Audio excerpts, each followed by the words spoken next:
So now let's continue with binary search trees. And an important concept for binary search trees are tree traversals. Let me okay, tree traversals. So this is a method of visiting the nodes of a tree in a specific order. Okay, so there are the most common ones are called in order, pre-order, and post order. And there are others called level order, but we don't necessarily need to get into them. Let me tell you about these. Let's for now just imagine that this is going to print. Let us print the keys of the nodes, and let's just say the key is an int. Excuse me, just to keep it simple. So let me tell you what the in order traversal is. So in order traversal, and now again, these are it's like a void method. So I'm actually going to write the pseudocode out in a fair. I'm going to write the code in reasonable detail because I want you to understand what's going on. So you get a pointer to a starting node, and typically you will start with the head. So we'll say if start is null, well then you just return, right? There's nothing to do. Otherwise, you go in order, you make a recursive call to the left side. Then let's just say you print the key. So it's kind of like, here's start.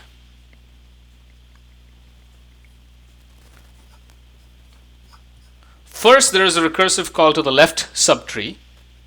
When that finishes, you print the key at start, and then you do an in order at the right side. Okay. So this is called an in order traversal. In general, instead of a print, there may be a particular operation that you would perform. So it might not necessarily be a print, but it's convenient to think of this in terms of the printing. So this is in order, and pre-order and post-order just change the order amongst these three operations. So okay. So this is the base case. And I'm not going to write the base case over and over again. It'll be the same thing. So now you have a void pre-order traversal. Pre-order traversal. So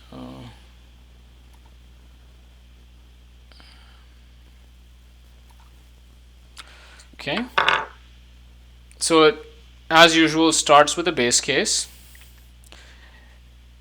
In this pre-order, you first print the key, sort of at the root of the subtree. Then you do a pre-order call to start arrow left, and then a pre-order to start arrow right, and that ends it. Okay. And in post order, the print statement will go to the end. So I'm going to let me write that out. So void a post order traversal, again, you begin with the base case. You first make a post order call to the left. You make a post order call to the right, and then you print.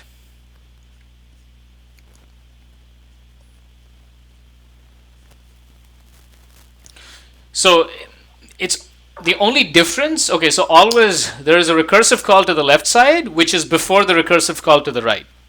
That order never changes. The only difference is where do you put the print statement? Do you put it before both of them? That's called pre-order. If you put it in between, it is in order. And if you put it at the end, it is post order. Okay? So these are very important concepts in tree traversals. In order, pre-order, post order, make sure that you remember these. This is again a common thing that is asked in interviews, or when they're basically judging, do you know trees? They will ask a question regarding traversals. So it's important that you know this. Now I'm going to ask you a few questions based on the traversals. And I believe that my code also gives the implementations of these traversals. They're easy enough to write. Okay, so let's like to put this out right there so you can see. So let me write out my question, and then we can. So my first question is, which traversal prints the keys in sorted order? Is it the in order? I guess my screen is the pre-order, post order. So I'm just going to start the poll right now.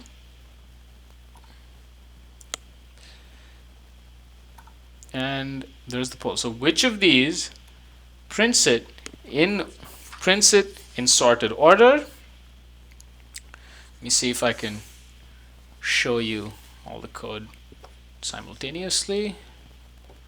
There you go. And my question was, which of these prints the keys in sorted order? In sorted order.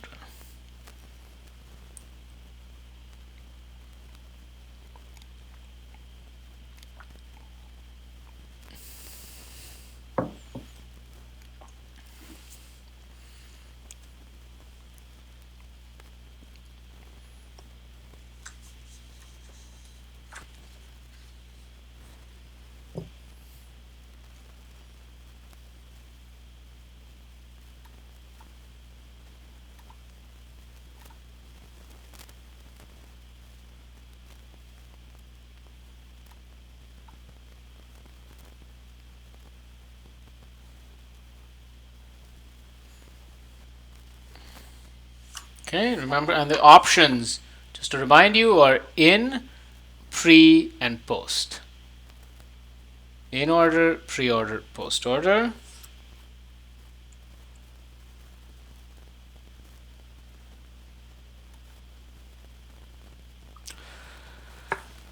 Okay, so it seems that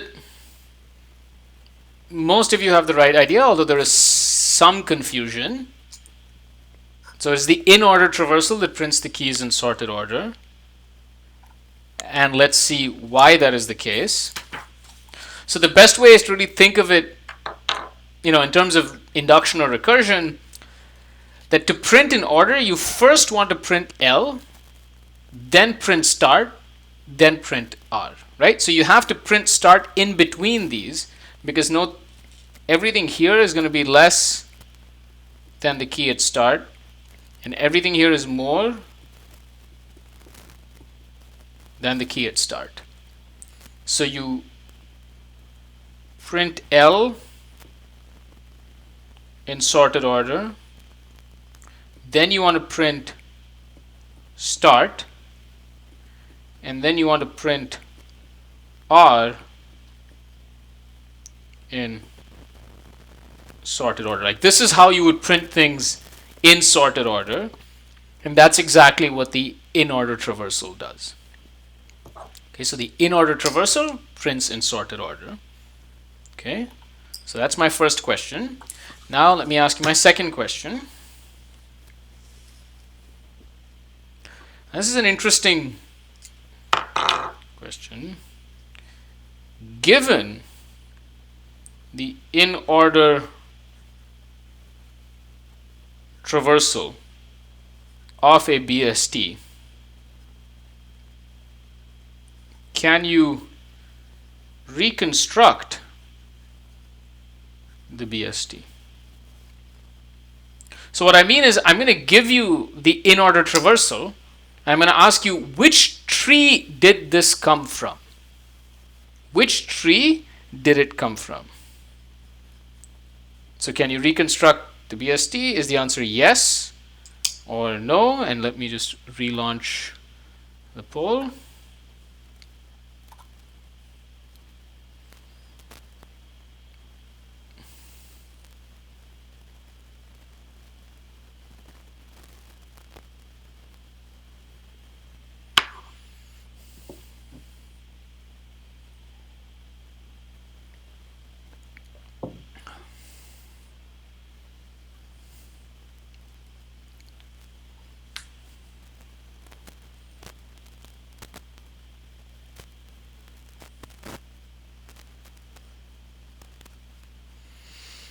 Okay, so here there's definitely more confusion.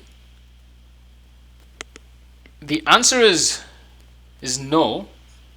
You cannot reconstruct the binary search tree given the in-order traversal. So this was a point where I think many people got it wrong. So let's see why. So remember, the in-order traversal prints in sorted order. So if you had multiple BSTs with the same set of keys, all of them give you the same in-order traversal. So let me give you a simple example. The in-order traversal of this tree prints in sorted order, so it's just going to print 1, 2, 3. But I could take this tree, or I could take this tree, and they all have the same in-order traversal. So given the in-order traversal, you cannot reconstruct the binary search tree because it could have come. So if you're just given 1, 2, 3, if you're just given the traversal, how do you know which tree it came from?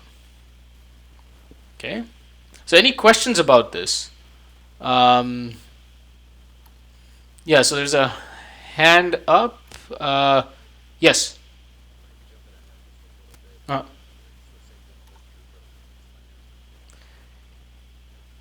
If you know it is balanced, then you can reconstruct it. But if you know it's perfectly balanced, then you can reconstruct it. Because then if it's perfectly balanced, you sort of already know what the tree structure is. So all you have to do is just fill in the node values.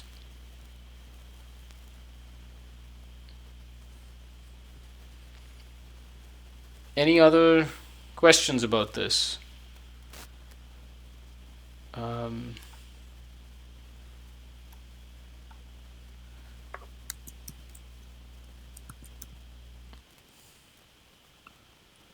Unfortunately, I don't think the LSS tutor is here, so I'm going to have to look through the chat myself, which is a little hard to do. So feel free to just sort of shout out your question. Okay, but this is an important point here. Okay, now I'm going to ask you the next question, which you may have already guessed. So now the question is, given the pre-order traversal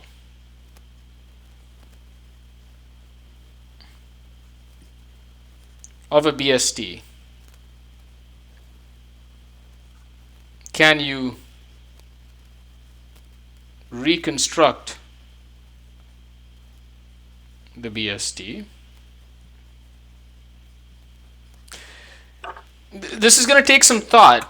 So what I suggest is I've actually drawn 3 trees for you.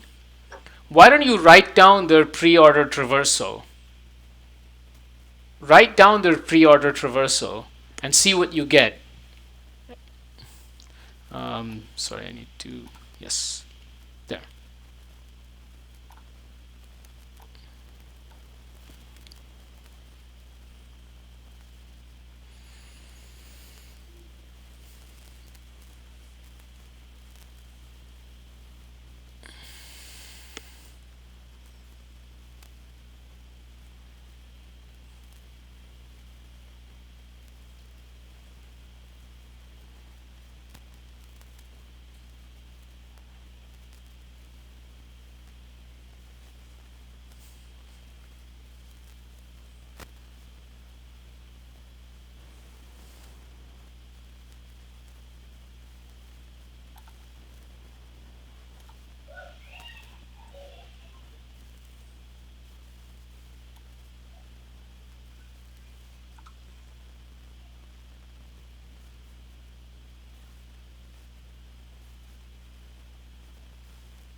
Okay, so the answer is yes.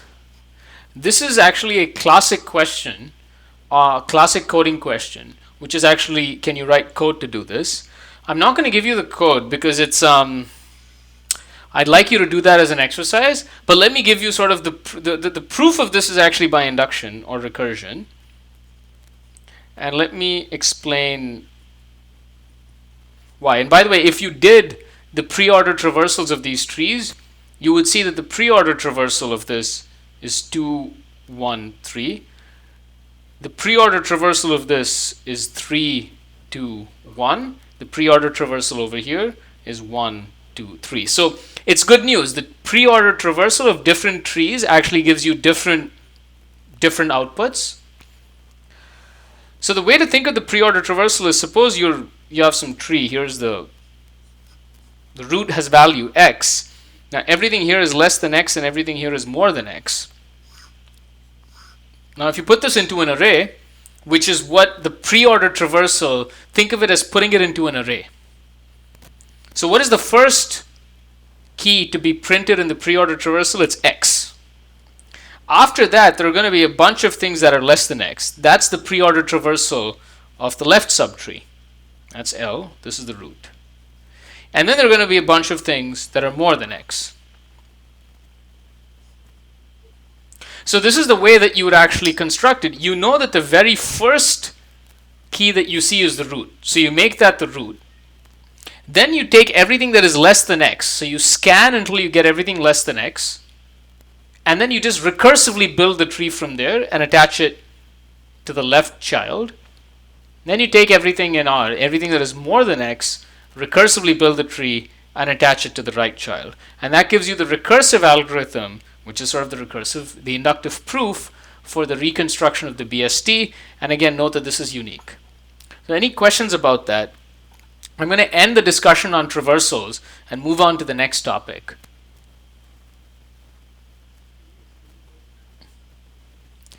So I will come to balanced trees in a moment. Actually, the next topic I'm going to talk about is balancing.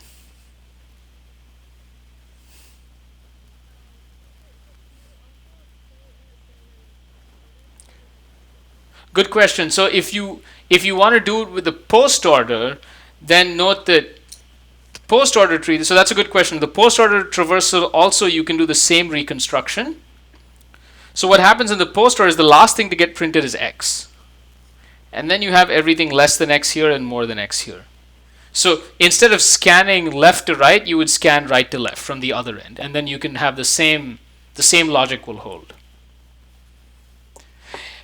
This is a very useful debugging tool for trees, because if you want to actually, let's say you have a particular tree and you want to see what the tree looks like, how do you print out the tree in a way that you can see it? The easiest thing to do is actually just print out the pre-order traversal from which you can reconstruct the tree.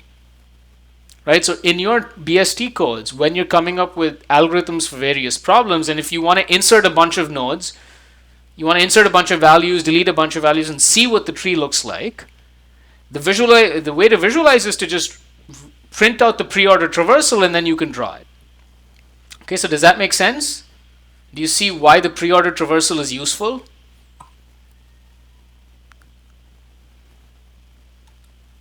Okay, any questions before I move on to the next topic?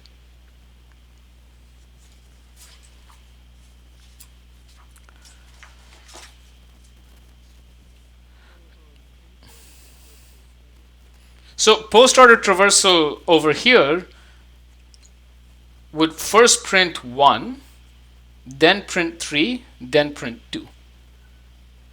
The post-order traversal over here,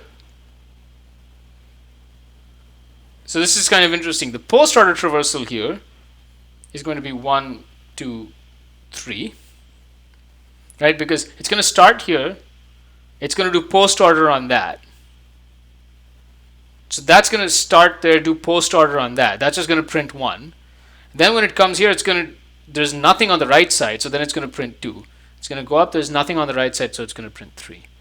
The post order traversal of this tree over here is going to be, let me see if yes. So here it's going to be 3, 2, 1. So note that these are flipped, right? So this is the in order traversal here. This is the pre-order traversal, and here is the post-order traversal. And again, note that if you look at the post-order traversal, the last element to be printed is the root, so you know that's the root, and then you just recursively build a subtree here and put it on the right side, because all those values are more than 1.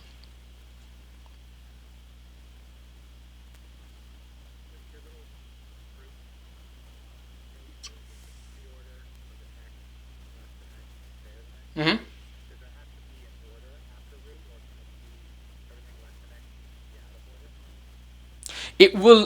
Everything less than x will be in a pre-order traversal of the subtree. Right? I mean, when you say in order or out of order, there are multiple orders here. It's not going to be in sorted order here. It is going to be in pre-order traversal of this tree. The idea is I gave you a pre-order traversal. You want to figure out what the tree is. And this is sort of the logic, like the picture logic for how you would do that. You would look at the first element. You say, that's the root. So I'm going to make that the root.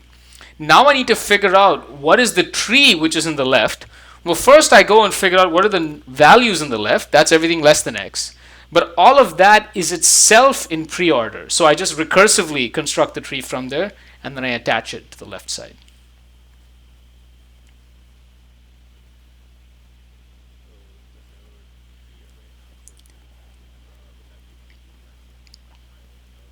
Exactly, that would be the left child of x. And the first node in R would be the right child of x.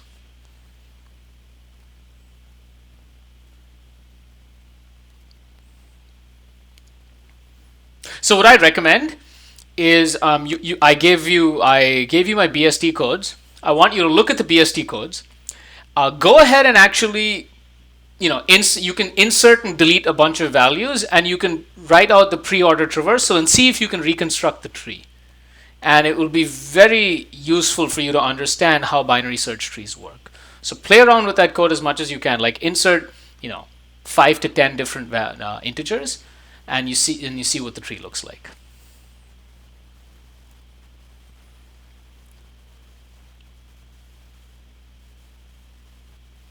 Any further questions?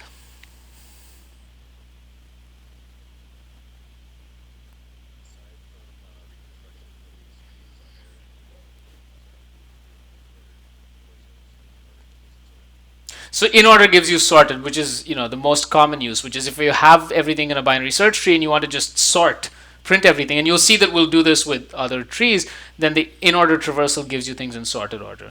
These are sort of the primary use cases. These are sort of ways in which, in some sense, if you wanted to sort of send the tree as an array of values so that someone else can reconstruct it, then you would just send the pre-order traversal or post-order traversal. There are more, like in various, so think of these are like building blocks for more complex algorithms that you might do. And so there are various ways in which you want to process a bunch of nodes in a particular way, and then these traversals often pop up.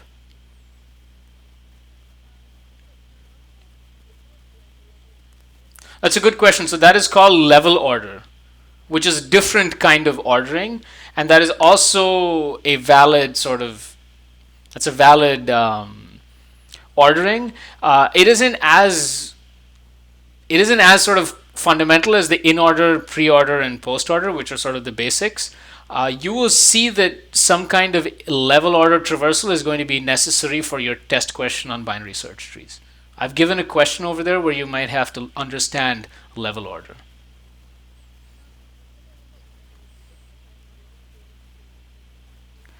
Well, you can basically do everything recursively, but then yes, it's let's just say it's not as obvious to do it recursively. Maybe an iterative solution would be, well,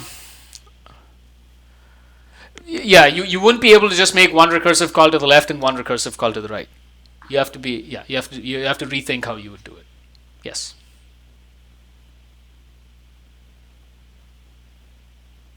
All right. Any further questions?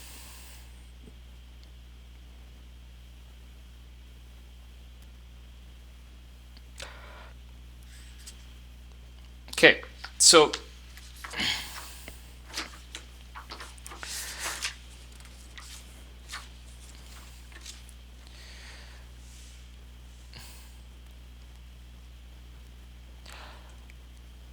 for the next topic, we're going to understand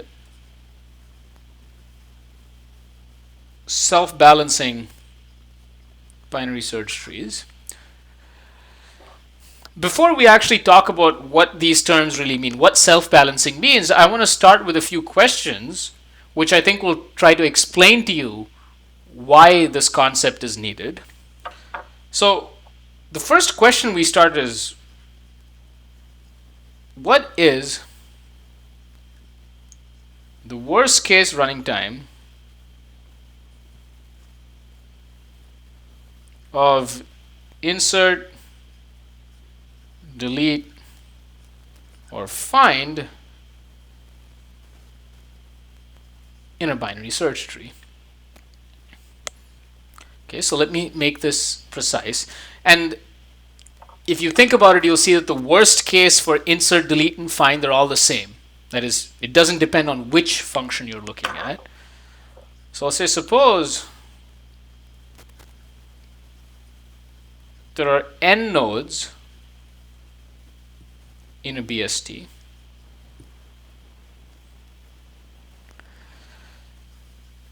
Suppose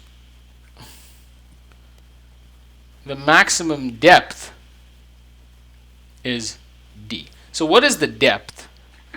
The depth is like the distance of the furthest leaf to the root.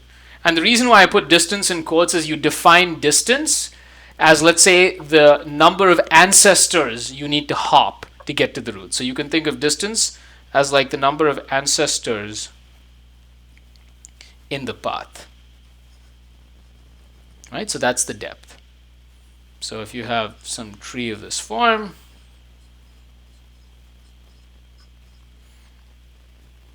then we'll say that the maximum depth, we'll say, is 3. Right? Because you have to go hop once, twice, thrice. So the maximum depth here is 3. The maximum depth is D. There are some nodes which have smaller depth. The maximum depth is D. Typically the root has depth 0. Okay?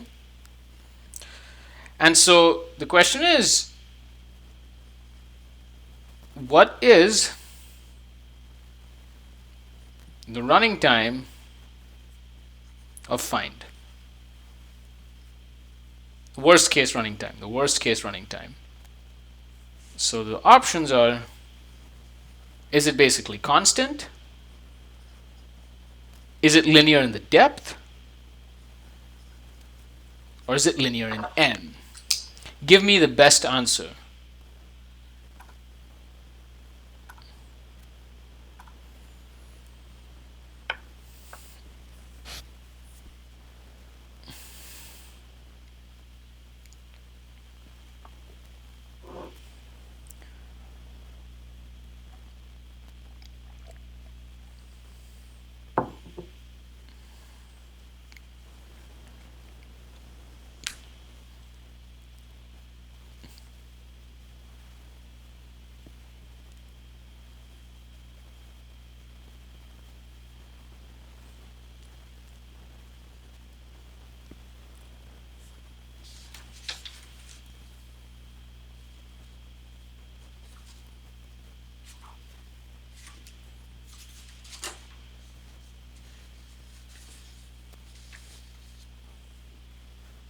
Okay, so there is significant confusion on this. The answer is it's the depth. The depth is better than n. So if you think about it, it really depends on the depth, not on the total number of nodes in the tree. Because if you think of a tree like this, finding this node is the worst case. That's the one that's going to take the most number of hops, the most number of operations. And the number of operations is the depth, is theta of the depth. Now, again, so let's just suppose there are n nodes in the binary search tree. What is the largest possible depth? Okay, so I'm just going to give you my options. Just a second.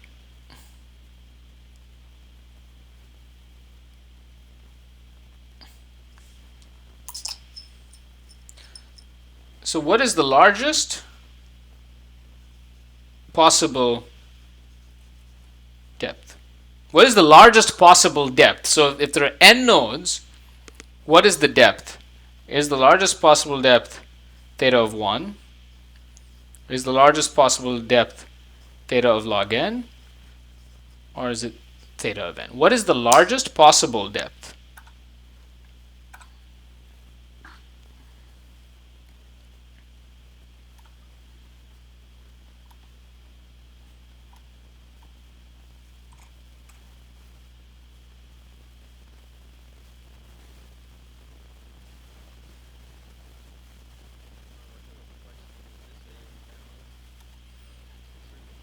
No, this is just a binary search tree.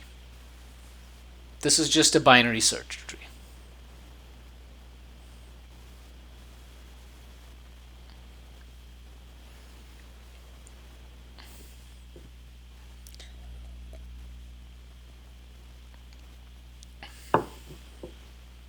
Okay, so there seems to be some confusion on this point. The answer is theta of n, and that's because in the worst case, what if your tree looked like this?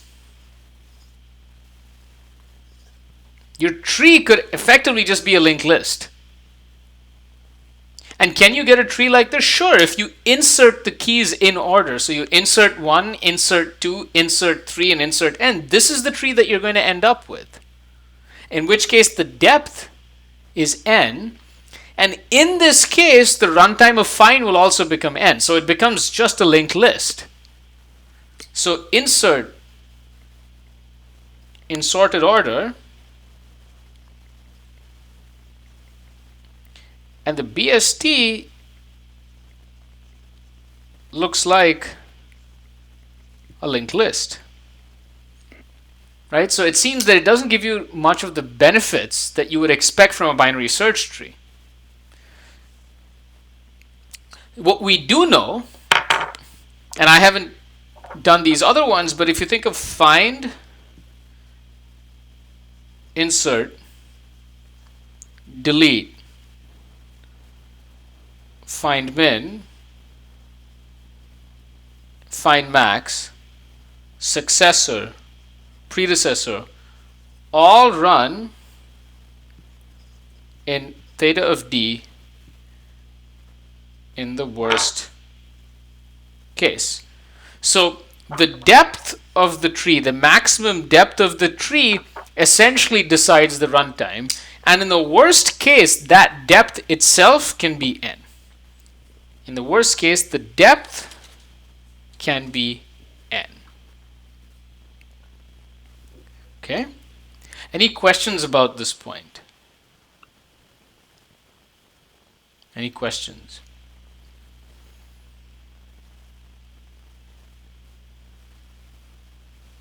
All right. So that is what the largest possible depth is.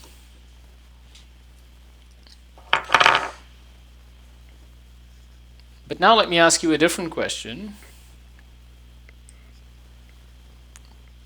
For a BST with n nodes, what is the smallest possible maximum depth? Okay, let's parse this question carefully. So you have a BST with n nodes. Arrange them however you want. So you take a bind. What is the smallest possible depth that you can get? By depth, I mean the maximum depth. And remember, the maximum depth is the distance of the furthest leaf to the root. What is the smallest you can make that value? Right? It's like you want to sort of pack the tree in such a way that that's as small as possible. And is that, and I'm just using theta notation because I want to ignore certain lower order terms. Is that theta of 1, theta of log n, or theta of n? If the thetas are bothering you, just ignore the thetas. Right? Just think of it, is it constant, is it logarithmic, or is it linear? The smallest possible maximum depth.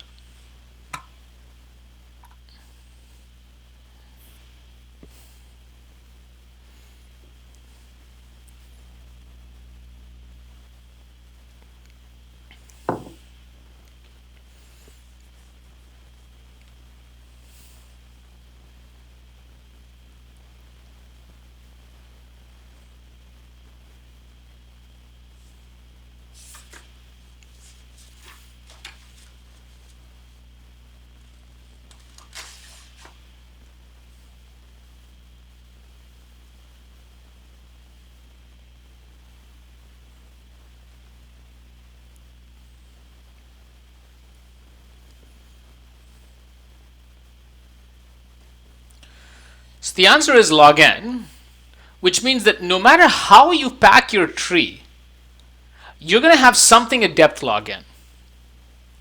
So there's a mathematical lemma here, which I'm not going to prove, but you can prove by induction, that in any BST with n nodes, there exists a node at depth at least log base 2 of n minus 1, which I guess I should just use this notation. So it says no matter what tree, take any binary search tree with n nodes, or actually any binary tree, there exists a node at depth at least log n minus 1. So log n is the best you can hope for, because we know that all the operations basically take theta of the depth. So the best you could hope for in a binary search tree is the operations to run in logarithmic time. Any questions about this point? Any questions?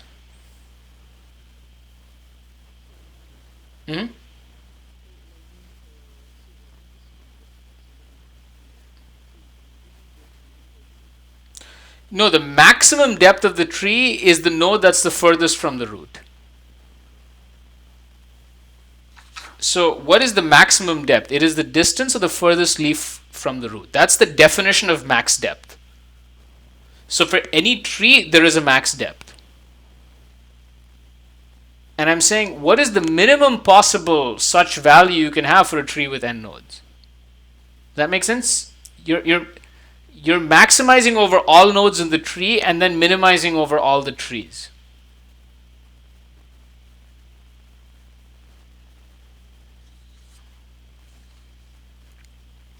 Questions?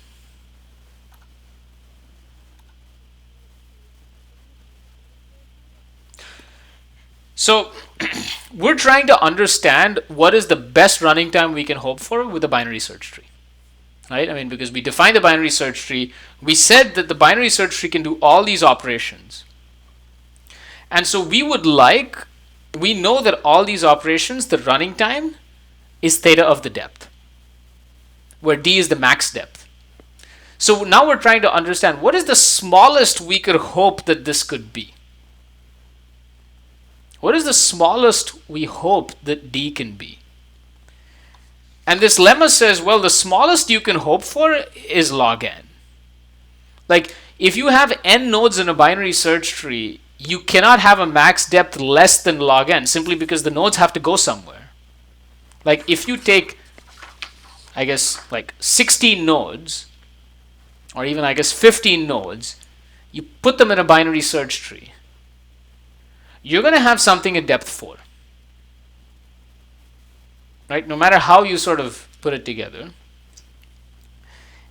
And a perfectly balanced binary search tree. So now a perfectly balanced binary search tree has a max depth of exactly this quantity. Right? That would be perfectly balanced. So a perfectly balanced binary search tree looks like this. There's a -1 because let me see if I actually I may have to. The root, yeah. So the thing is, I don't know if I have an off by 1 error over here. So definitely, if there exists one at log n, then there exists one at log n -1. So this lemma is still correct. And the reason why I didn't put the log n exactly, and let me see if this is correct, is if you take 3 nodes, then let me see if I'm.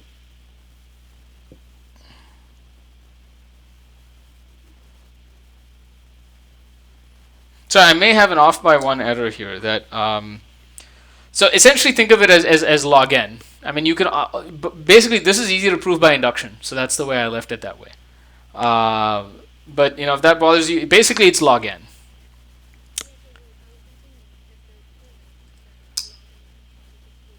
Would be 0. So it's the statement is still true.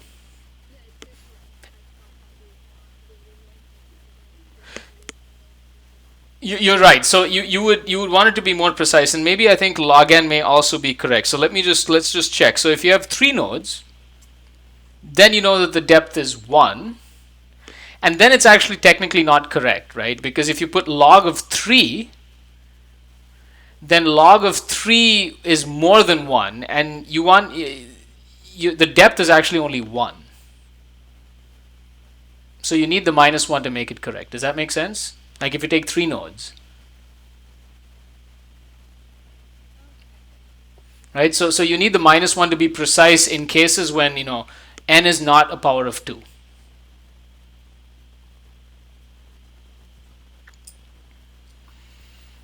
So a perfectly balanced binary search tree sort of matches this bound. And so here I've drawn something. This is the perfectly balanced binary search tree, and it has 15 nodes, and the depth is 3, and you can see that basically it's log 15 minus 1. This is going to be 2 point something. And so I should say exactly, maybe I put the ceiling over there.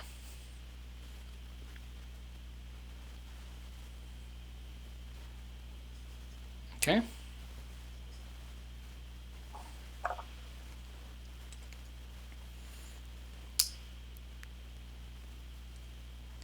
Okay, so this is what it means to be perfectly balanced, but it seems, so if you had a perfectly balanced binary search tree, then all the operations would be quick.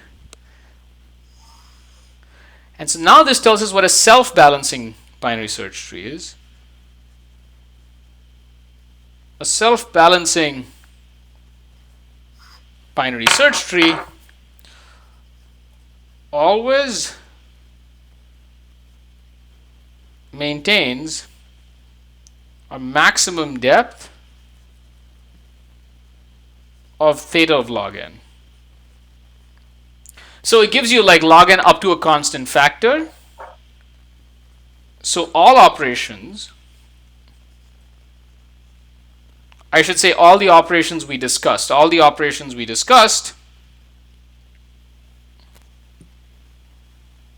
run in theta of log n.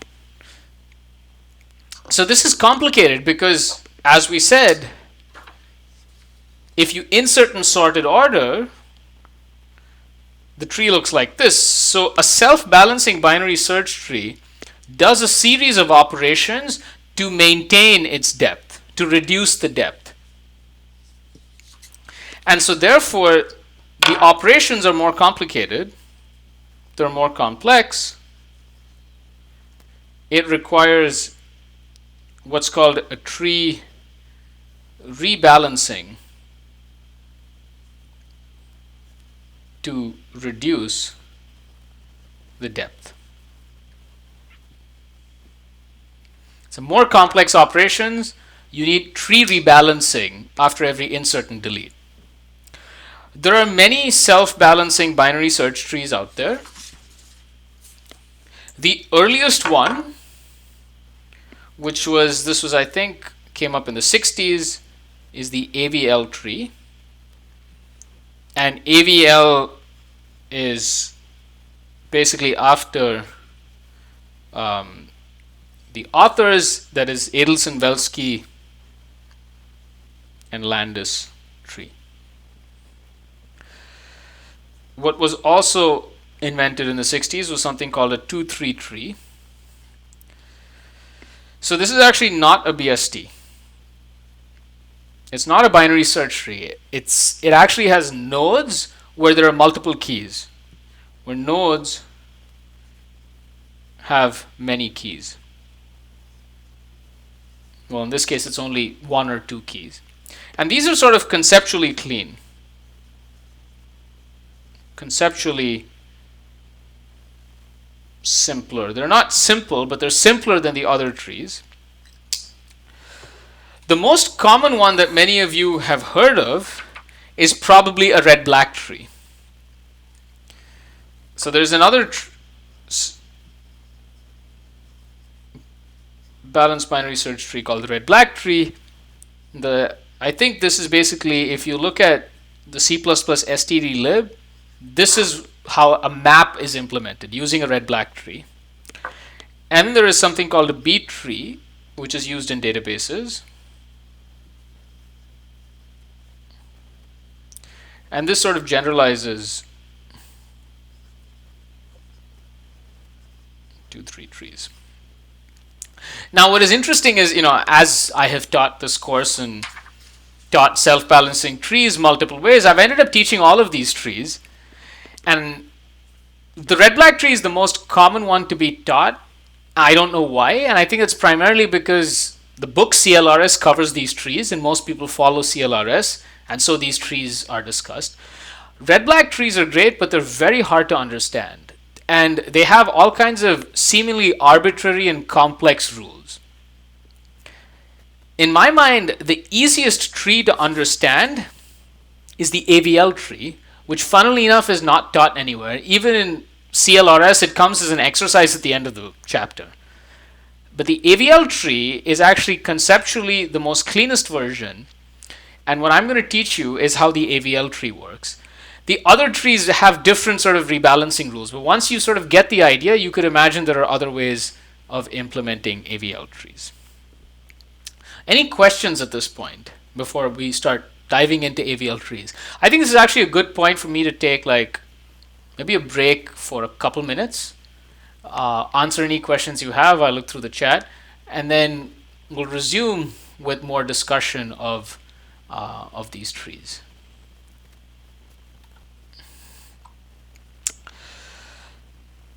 So what are these tree rebalancing operations that are used? And these are used both in Avl trees and red-black trees, used in slightly different ways.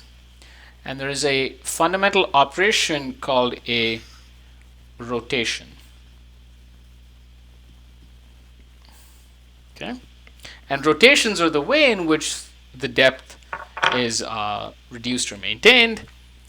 So what you do is let's say you start with a tree of this form. So that's X. So T1 denotes that entire subtree. Here is Y.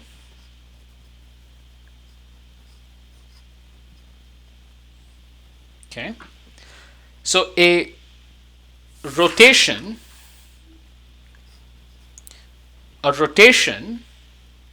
would basically move.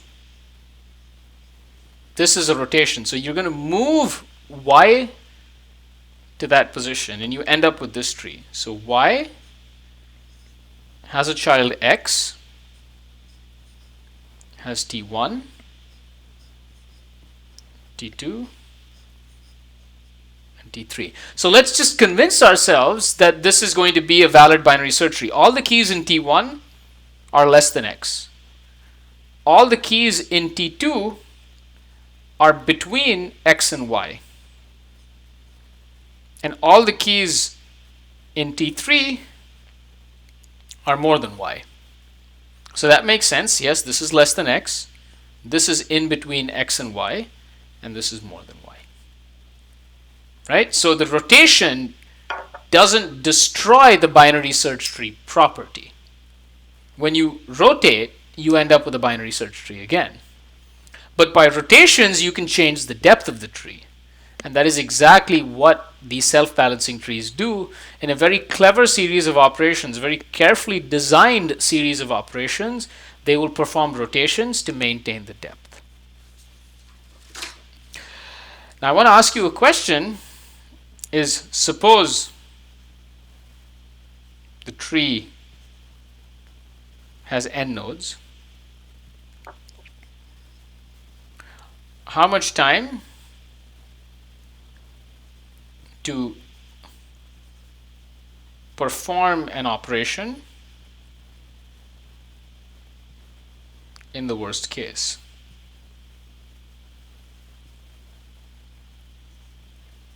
How much time to perform a rotation, I'm sorry.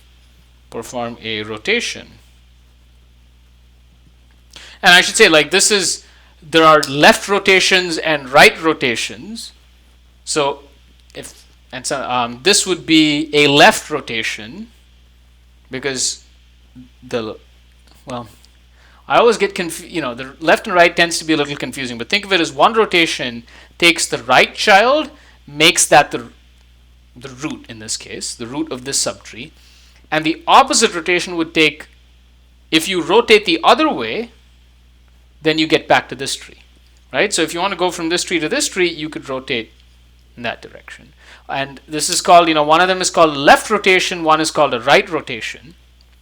It is convenient to think of which child is going to become the root. So in this case, the right child takes the position of the parent. With this rotation, the left child takes the position of the parent. But I believe that this would be called a left rotation, and this is called a right rotation. How much time to perform a rotation in the worst case? Is it theta of 1? Is it theta of log n? or is it theta of n? Let me open the poll. How long to perform the rotation? How much run? What is the runtime? The running time to convert this tree to this tree, one rotation. Like you want to convert this tree to this tree. How much time is it going to take? How many operations? Right? What is the running time?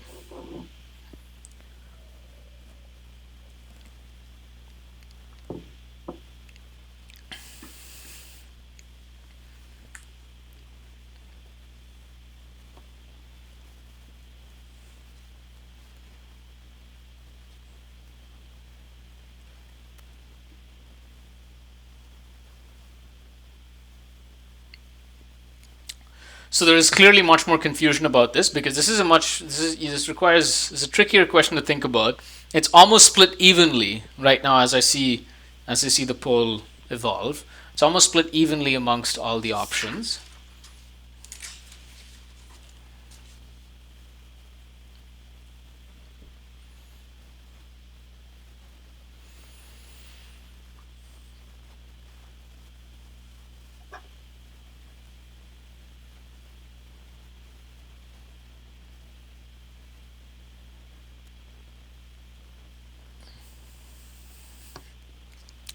So it's theta of 1. It's theta of 1. And the reason why it's theta of 1, and this is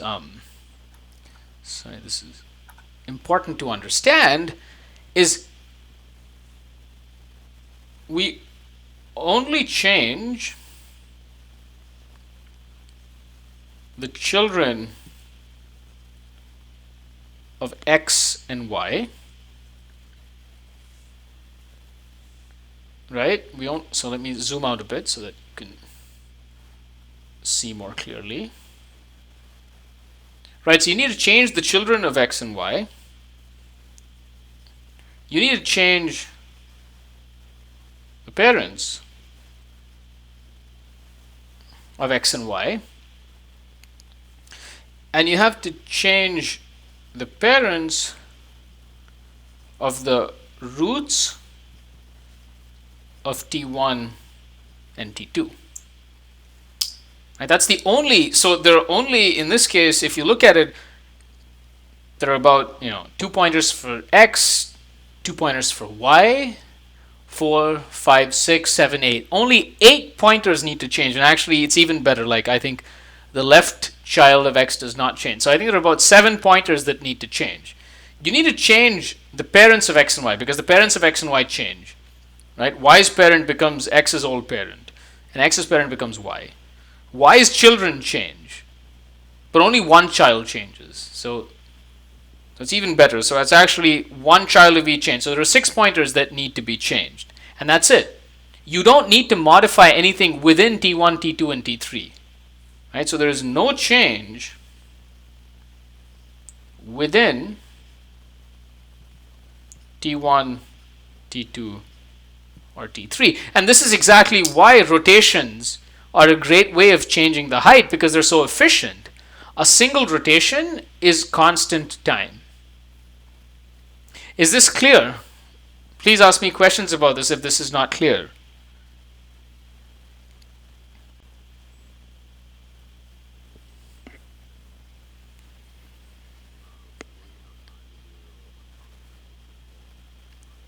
Of a rotation? So you mean like with like numbers in the tree? Well, okay. So we can do a small example. So let's do 10, 7, 8, 15, 13, 18. Okay, so that's a tree, right? So let's rotate 15 to 10. So 15 is going to become the root. So this is x, this is y, that's t1, this is t2, and this is t3. So 15 goes there. T3 stays its child. 10 becomes a new child. 10 is going to have 7 and 8, T1, and 10 gets 13. Okay? So that would be the rotation where you rotate 15 to 10.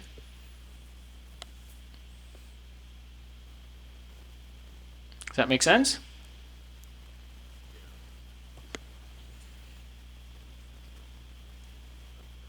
Yeah, go ahead.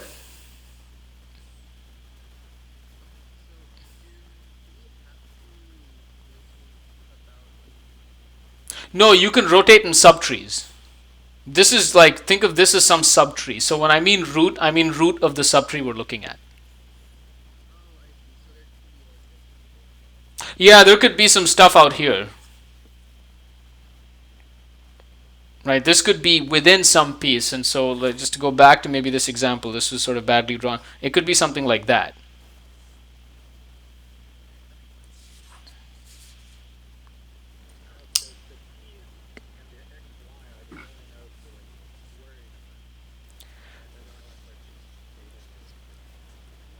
It's only x, y, and the roots of t1 and t2. You're not really changing pointers within t1 and t2. You're only changing the roots. Like the roots are going to change their parent pointers, but that's it.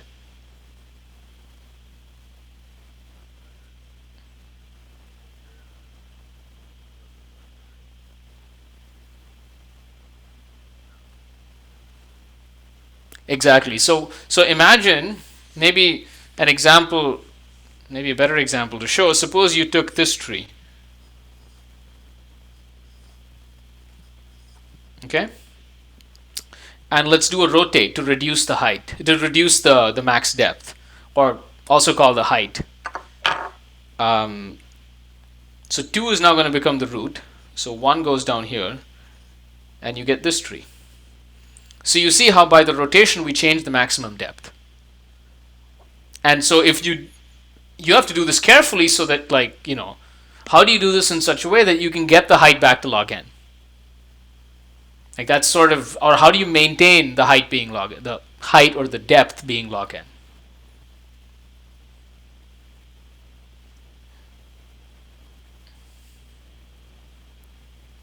Okay. Any questions about this? So it's important to know that rotations can be done in constant time.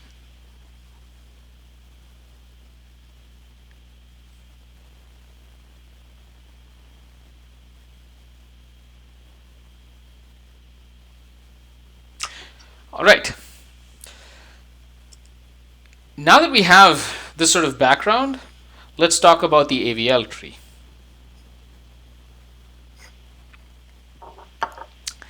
Now, instead of using this term max depth, I'm going to use something that I'm just going to call height, which is effectively the same thing. So the height of a subtree, right? This is not necessarily the height of the whole tree. This is the height of the subtree. Is, as we said, it's the maximum distance of a leaf to the root of the subtree. That's just saying that instead of defining the height or the max depth of the whole tree, I'm looking at a subtree and just defining it over there.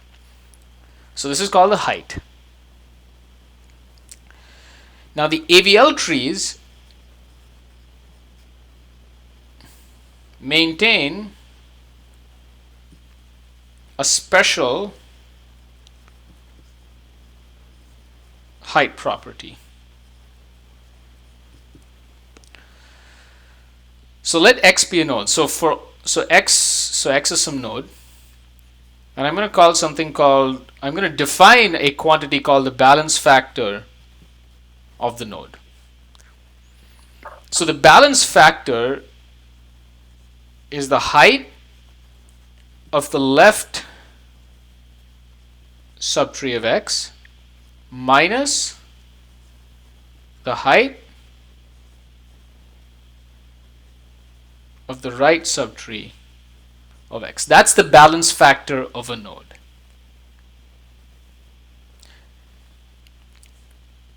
The Avl property, or it's also called the Avl invariant, is for all nodes, the balance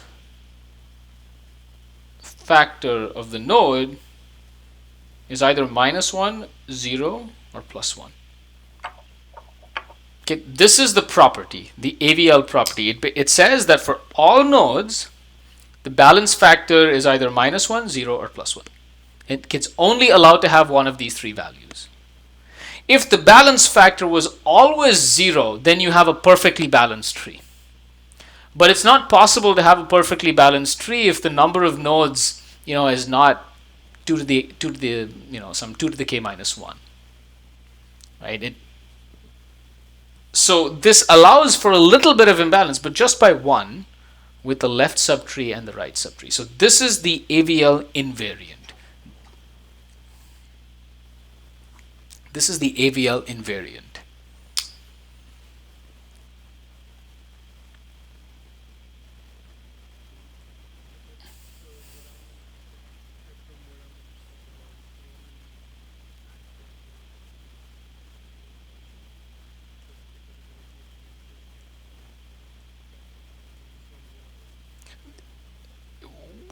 I mean, we are going to construct a tree where this property will always hold.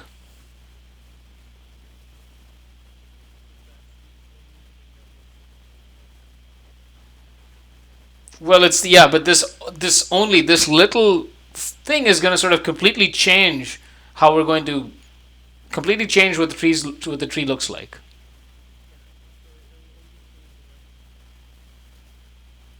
This is going to force this condition is going to force the tree to be balanced. Mm-hmm.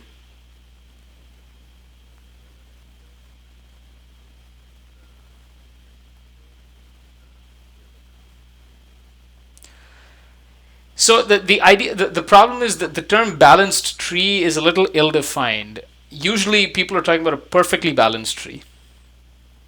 Now it's very hard to maintain a perfectly balanced tree, which means that all the leaves are basically at one height or just one more than that.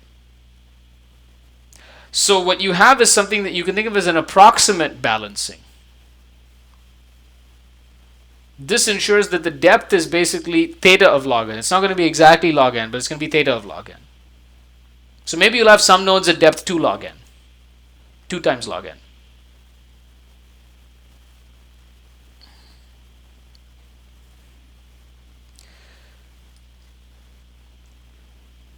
So what is the point of this? So let me state a lemma, and this lemma is actually not hard to prove by induction. The lemma says an Avl tree with height h has at least f of h plus 2 nodes, where f of n is this is the Fibonacci number.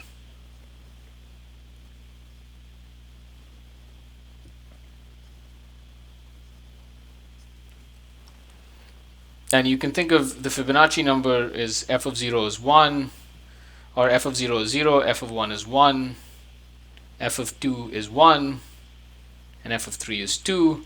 And in general, f of, maybe I should say, I'll use k. F of k is equal to f of k minus 1 plus f of k minus 2. So an Avl tree of height h has at least f of h plus 2 nodes. the Fibonacci numbers grow exponentially.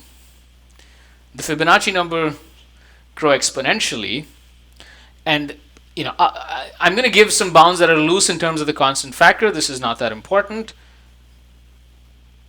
F of h plus 2 is at least phi to the h, where phi is the golden ratio, which is 1 plus root 5 divided by 2. Okay?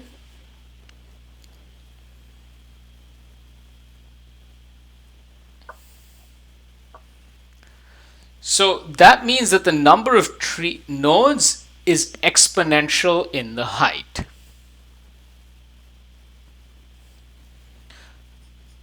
So if an Avl tree has n nodes, what is a bound on the height?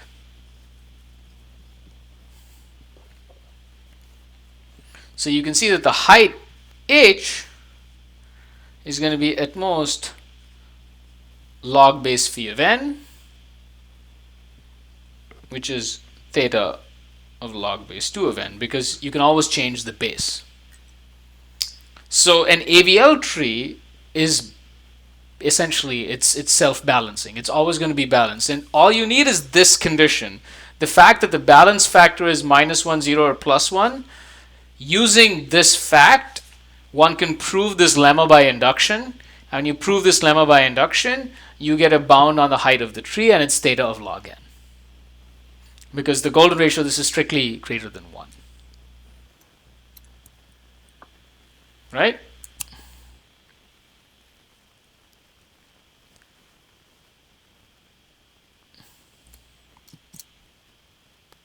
Is that clear?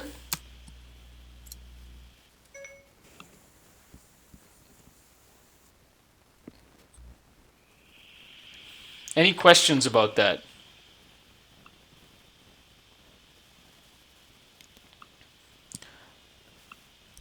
Right, this is a bit to take over here. So just want to make sure that you understand. The height of the subtree is the maximum distance of the leaf to the root. The Avl trees maintain a special height property. They will maintain that at all times the difference between the height of the left subtree and the right subtree is going to be either -1, 0, or +1 for all nodes. This is always going to happen. Given this property, one can prove this lemma that the Avl tree with height h has at least f of h plus 2 nodes. Or actually f of h minus 2 probably, sorry. F of h minus 2. Yeah, sorry. And I will probably, just to be on the safe side, I'm going to say f of h minus 2 over there. Yeah.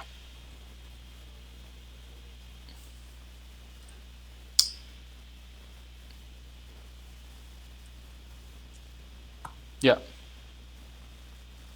Hello? Someone is waving their hand, so.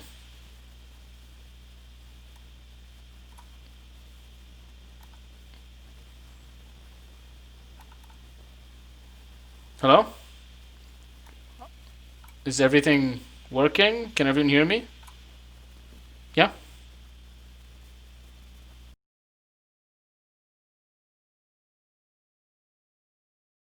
Oh, dear, Zoom.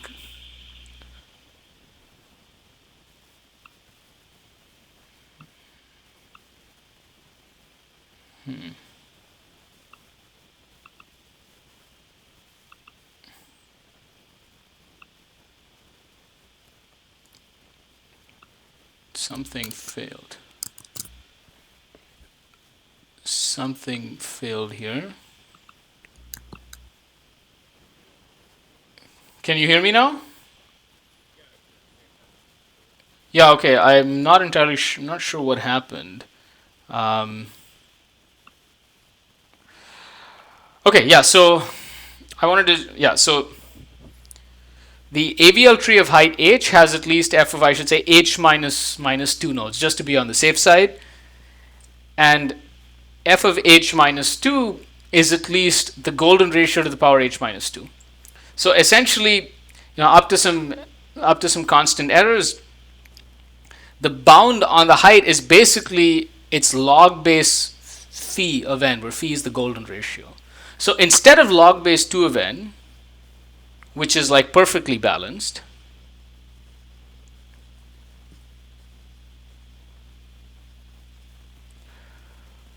we get something like, log base phi of n, which, if you think about it, is, it's kind of like, so someone can correct me if I'm wrong, but I think so phi would be, maybe I'm missing, it's like 1 point, is it 1? It's definitely more than like 1.1. Okay, so phi is more, strictly greater than 1. And what that means is that you basically get some sort of non-trivial base of the log, and that makes it theta of log n. So instead of log base 2 of n, you get log base phi of n. So it is more than being perfectly balanced, but it's still theta of log n. And that is, yes, 1.6. So yeah, sorry, is it 1.6? 1.6, yeah, sorry. What was I thinking? Yeah, root 5, yes. So it's like 1.618. Sorry. And so you get a base which is not 2, but you get something non-trivial.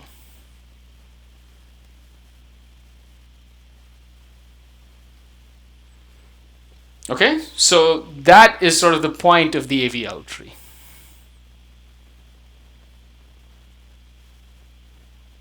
Yeah, somehow I was doing my math wrong. So clearly this is at least 1.5, just because 5, you get this being more than 1.5. Okay, so I will end here. I'll take any questions that you have about this.